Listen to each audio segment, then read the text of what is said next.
త్వరలో రాష్ట్ర వ్యాప్తంగా ఎలక్ట్రిక్ బస్సులను అందుబాటులోకి తెస్తామని అన్నారు మంత్రి పొన్నం ప్రభాకర్. రాష్ట్రంలో మహాలక్ష్మి స్కీమ్ సక్సెస్ అయిందన్నారు. 251 కోట్ల మంది మహిళలు ప్రయాణించి 8,000 కోట్ల రూపాయలు లబ్ధి పొందారని అన్నారు. ఎలక్ట్రిక్ బస్సులతోనే పొల్యూషన్ నియంత్రించవచ్చునని అంటున్నారు. ఇక ఎలక్ట్రిక్ బస్సులను అందుబాటులోకి తెస్తామని అంటున్న మంత్రి పొన్నం ప్రభాకర్తో Haritha face to face. Mahalakshmi scheme అమలై 2 సంవత్సరాలు పూర్తి చేసుకుంది. ఈ సందర్భంగా ఇటు ఎలక్ట్రిక్ బస్సులను ప్రారంభించారు. ప్రస్తుతం ఆర్టీసీకి సంబంధించి బస్సులు కావచ్చు, దాంతోపాటు మహాలక్ష్మి స్కీమ్ ఎట్లా అమలవుతుంది, ఇలాంటి డీటెయిల్స్ అడిగి తెలుసుకుందాం. మనతో పాటు రవాణా శాఖ మంత్రి పొన్నం ప్రభాకర్ గారు ఉన్నారు. సార్, ఫస్ట్ ఆఫ్ ఆల్ మీకు కంగ్రాచులేషన్స్. మీరు తీసుకున్న ఇనిషియేటివ్ తోటి ఇప్పటికీ 2 ఇయర్స్లో చాలా కోట్లలో మహిళలు ఈ ఉచిత ప్రయాణాన్ని వినియోగించుకున్నారు కదా, ఎలా అనిపిస్తుంది? సంతోషం. మాకు, మా రాష్ట్ర ప్రభుత్వానికి, అధికారులకు, ప్రజలకు కూడా, ముఖ్యంగా తెలంగాణ అక్క చెల్లెలకు చాలా సౌకర్యంగా కలిగినటువంటి ఉచిత ప్రయాణం ప్రభుత్వం ఏర్పడ్డ 48 గంటల్లోనే ప్రారంభించినాం. దీన్ని విజయవంతం కావడానికి మా ఆర్టీసీ డ్రైవర్లు, కండక్టర్లు కూడా చాలా శ్రమపడ్డారు. వాళ్ళకి అభినందనలు. 251 కోట్ల జీరో టికెట్స్, 8,500 కోట్ల విలువ కలిగినది మేము ఆర్టీసీ తరఫున అందించగలిగినామంటే మా సంస్థకు సంబంధించినటువంటి ఒక ఇట్స్ ఏ గ్రేట్ థింగ్గా భావిస్తూ ఉన్నారు మా వాళ్ళంతా. గ్రేటర్ హైదరాబాద్ పరిధిలో మొత్తం కూడా ఈవీ బస్సులు తెచ్చేందుకు ప్లాన్ చేస్తున్నారు కదా. ఈ రోజు 65 లాంచ్ చేశారు. ఇప్పటి వరకు ఈవీలు ఎన్ని ఉన్నాయి, రానున్న రోజుల్లో ఎన్ని తీసుకొచ్చే అవకాశం ఉంది? ఇప్పుడు హైదరాబాద్ సిటీకి సంబంధించి దాదాపు 380 బస్సులు నడుస్తూ ఉన్నాయి. ఇంకా బస్సులు రావాల్సి ఉన్నది. ఇది కాక 2,800 PM ఈ డ్రైవ్ కింద హైదరాబాద్కు మాత్రమే బస్సులు, ఈవీ బస్సులు వస్తూ ఉన్నాయి. రాబోయే కాలంలో మొత్తంగా పొల్యూషన్ రహితంగా ఉండడం, ప్రజా రవాణా వ్యవస్థలో 70% దాకా ఈ పబ్లిక్ ట్రాన్స్పోర్ట్ సిస్టంలో మేము స్పేస్ క్రియేట్ చేసుకోవాలని ఒక 2047 విజన్ డాక్యుమెంట్తో పోతా ఉన్నాం.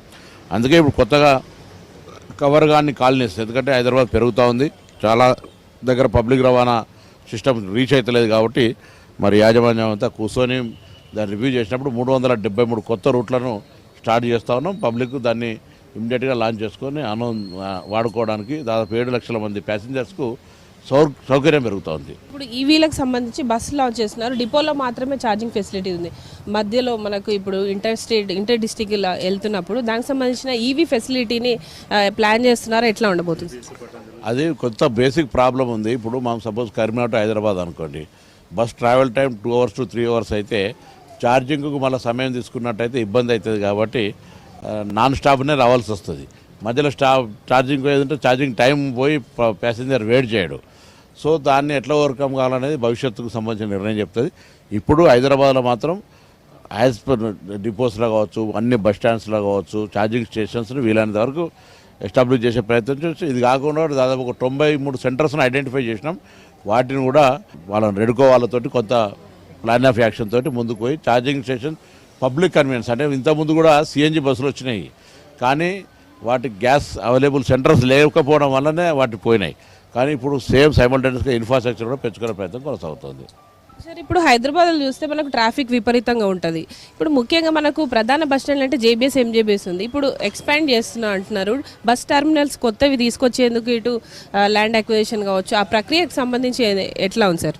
ఆరాంగఢ్ కానీ లేకపోతే ఇటు వికారాబాద్ సైడ్ కానీ అన్ని దిక్కులో కూడా మేము ల్యాండ్స్ అడుగుతా ఉన్నాం. గవర్నమెంట్ను టెర్మినల్స్ ఏర్పాటు చేసుకో అవసరం ఉంది. ఎందుకంటే బయట నుంచి వచ్చేవాళ్ళు రింగ్ రోడ్డు దగ్గరనే దిగితే అక్కడ వాళ్ళు రింగ్ రోడ్డును ఆధారంగా చేసుకొని ఎట్లా రేపు మెట్రో ఎక్స్పెన్షన్ అవుతుంది అంటూ ఉన్నారు. కాబట్టి దానికి అనుగుణంగా ప్లాన్ ఆఫ్ యాక్షన్ చేస్తూ ఉన్నాం. మా సంస్థ తరఫున కూడా దాని మీద ఒక రీసెర్చ్ జరుగుతూ ఉంది. ఎక్కడెక్కడైతే ఇప్పుడు ఇంతకుముందు JBS కట్టడం వల్ల ఇంకా ఉన్నది, ఇంకా ఇప్పుడు JBS కాక ఇంకా కూడా అవసరమైతే రింగ్ రోడ్ దగ్గరనే ఒక టెర్మినల్ కట్టుకోవాల్సిన పరిస్థితి వస్తున్నది. ఈజీ కన్వీనియన్స్ అయిపోతుంది. జిల్లా నుంచి వచ్చిన వాళ్ళు రింగ్ రోడ్ దాకా వస్తే రింగ్ రోడ్ దగ్గర పబ్లిక్ ట్రాన్స్పోర్ట్ సిస్టమ్తో పాటుగా ఇతరత్ర మెట్రో ఎక్స్పాన్షన్ అయిందనుకోండి, కొత్త ట్రాన్స్పోర్ట్కు ఫెసిలిటీ ఉంటుంది అనేది ఆలోచన చేస్తున్నాం. ఇప్పటికే మహాలక్ష్మి స్కీమ్ ద్వారా మహిళలు ఒక పక్క ఉపయోగించుకుంటున్నారు. దాంతోపాటు ఇప్పుడు మహిళా గ్రూపులకు ముఖ్యంగా మీరు ఆర్టీసీ బస్సులను మీ ఇనిషియేటివ్ అనేది తెలుస్తుంది.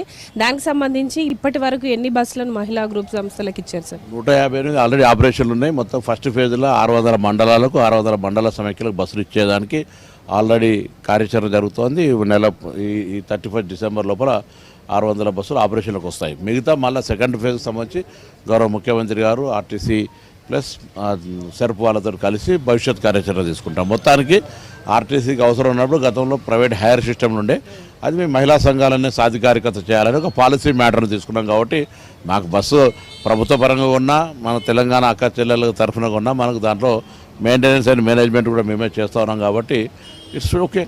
వాళ్ళందరికీ కూడా ఒక బస్సు ఫ్రీ ఎక్కడమే కాదు, మేము బస్సు ఓనర్లో మనకు సాటిస్ఫాక్షన్. దేశంలో తొలి రాష్ట్రం ఇది. సార్ ఫైనల్గా చెప్పండి, ఈ 10 ఏళ్లలో కార్మికులు వాళ్ళ సమస్యల పట్ల చాలాసార్లు మీకు విన్నవించుకున్నారు. దాంతోపాటు ఇప్పుడు పెరుగుతున్న మహాలక్ష్మి ఒత్తిడితో కార్మికులు ఇంకా ఎక్కువ నియామకాలు చేపట్టాలంటున్నారు. దానికి సంబంధించి ఏం చెప్తారు? 100% వాళ్ళ న్యాయమైన డిమాండ్.